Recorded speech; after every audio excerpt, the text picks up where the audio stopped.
Welcome to the TopRank Marketing News Roundup. I'm Tiffani Allen. And according to unsubstantiated sources, I am Joshua Nite. All those rumors. Yeah, don't believe the hype.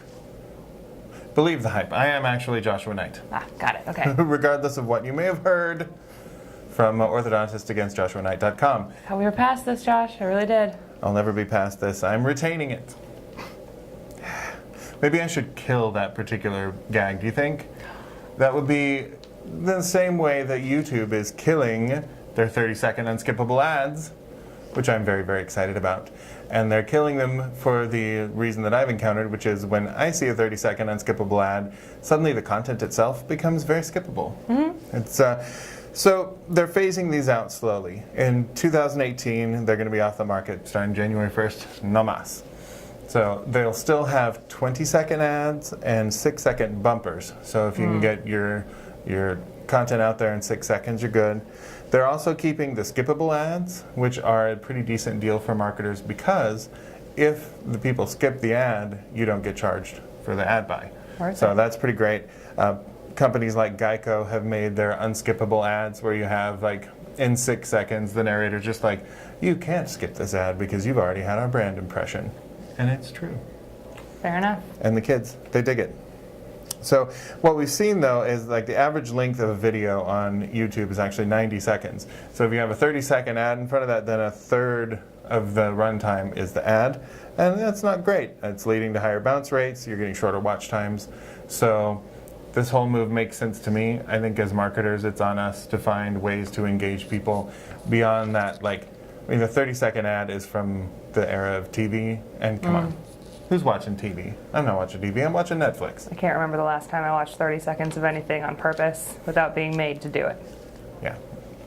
Or when it was just already on TV. It's another thing. So you just walk into a room and like, I'll give you 29 seconds. Exactly. Yes. Well, that's as long as I can sit down without being covered in cats. So it's sort of the whole point. Weird thing is you don't own any cats. I don't. It's this weird thing and they just come in through the windows.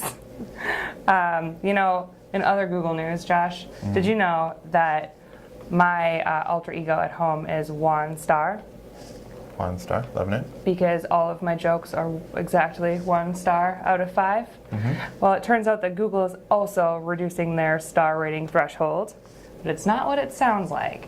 So previously, when you were getting reviewed on Google, you would have to have 5 Google reviews for it to show up next to your name in the business listings.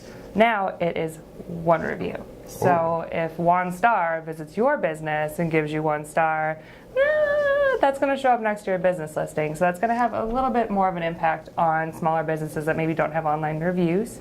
But there is a way to combat this, which is ask for reviews from happy customers, mostly, but anyone really.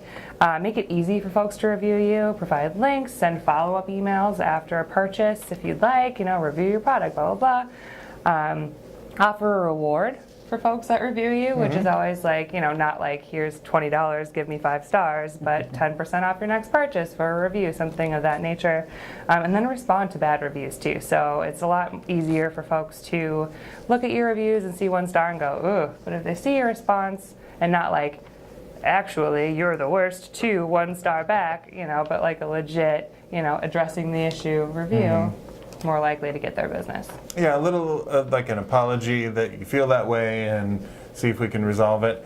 That there are some figures on that show people are less likely to take that into account and are more likely to have a favorable impression of your company. All 5-star reviews tends to raise a little suspicion. Right. Because they figure you can't please all the people all the time. So the best mix is to have a couple of low reviews that have some really excellent responses from your customer service team, your social media team, or, you know, you. So make reasonable people angry when they come into your store so that you can give them, you know, the chance to give you a less than favorable review. Yeah, it's the kind of thing, if you don't ever sin, then you don't have anything to repent from. If you always provide excellent customer service, you have no opportunities to improve. Fair enough. Speaking of opportunities to improve, though, Yeah. Snapchat released some of their information about how their ads are viewed and skipped, and people were a little bit frightened because they've got their IPO coming up, and they released the fact that they have a 69% skip rate. People said they always or often skip. 69% of people, and even worse, 80% of their target demographic, the 18 to 24-year-olds, say that they skip. So there was, mass hysteria, dogs and cats living together, panic in the streets. But social media today took a look at those numbers and but how does that compare to other social media sites? So it's kind of hard to do direct comparison because their offerings are very different. But YouTube, they found, has an 80% skip rate. That's just flat out. They found Facebook, where it's a little harder to compare given the ad offerings, but they did find their click-through rate is 1.8% on desktop and 3% on mobile, which I thought was interesting. Click-through rate's higher on mobile. My thumbs are fatter when I have to scroll with them. That's true. But still, that's 97% skip rate. They also said 80% of users just straight up ignore ads on Facebook. So given that, it looks like Snapchat is not much of an outlier, and that skip rate is maybe not worth, going out and screaming in the streets. And it's an evolving platform, and I think as they continue to kind of hone in on their target demo, that those numbers are going to get better. Yeah, and if you make a creative ad that's actually fun to watch or a little bit more engaging than I am so-and-so, buy my product, people are more likely to watch it, like Skippable Ads, for example. Be more specific. I am so-and-so, buy my product is not the message. Where do I go? What do I do with this product? What is it? If you don't Billy Mays your own ads, you are sorely mistaken. But wait, there's more. Tiffany has another story. There's always more news. New research actually shows that $1.26 trillion of local retail sales, that is of the $4.5 trillion total in 2016, were in some way influenced by digital marketing and also just mobile in general. Folks shopping in store, looking for ads, things like that, kind of price shopping. So it's that sort of thing that people are doing where they're comparing in store and then buying in the retail store as well. That's projected by 2021 that we will have 1.4 trillion in local sales that were influenced directly by mobile.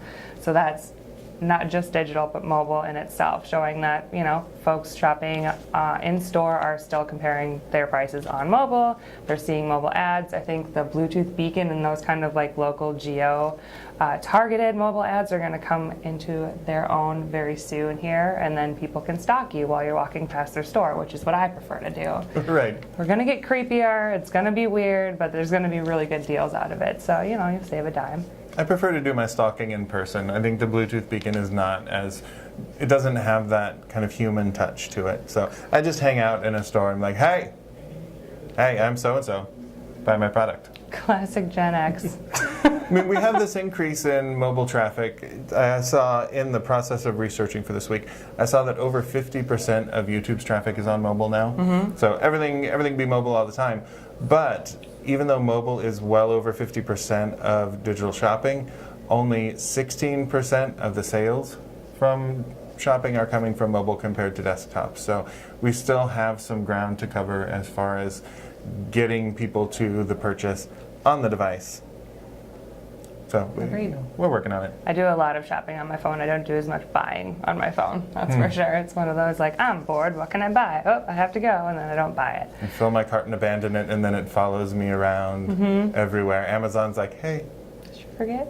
Did you mean you wanted to buy Tiffany some cat toys, right? Well, she doesn't have any cats. No, Okay. Sleeping headphones are currently following me all over the internet, so that's cool. Headphones that are asleep or are for sleep?